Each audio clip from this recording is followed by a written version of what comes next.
At iVillage, how do you guys think about moderating content? All right, so we think about it in a couple of ways because we think about it on the site side and on the community side, very different. So on the community side, it's very organic and similar to About, there are 600, 700 volunteers, which are community leaders, and manage a specific board subject.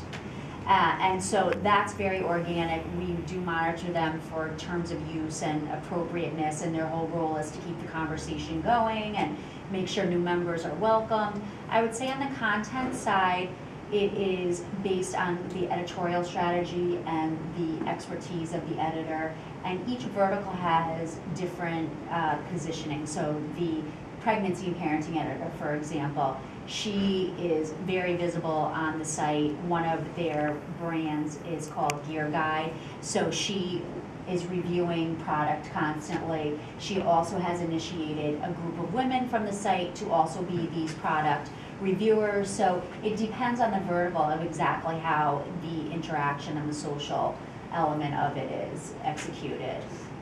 But I would say just in terms of, I think it is interesting to see where social falls within an organization, and I would say within iVillage, it falls under what we call audience development, which is what I oversee. And I had the same role, I actually started this role at Reader's Digest 4 years ago. And I would say at the time, the term audience development was very much unknown, but now I see it cropping up definitely across publishing, across online businesses.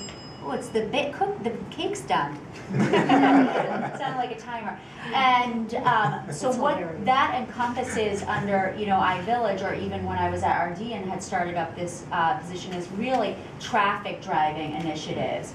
And so that encompasses everything from our newsletter strategy, our SEO, SEM strategy. So it's not only outreach, but it's also definitely user integration and interaction on many of these levers, and social very much being one. And I would say that primarily at iVillage and RD, where it was very much content versus a product type organization, is that we worked mostly with editorial. Not so much on the strategy, but I would say we always drove the strategy, but how we wanted them to interact with us and how we would share their content, how we would pick what was most appropriate, especially within a company that is magazine and publishing.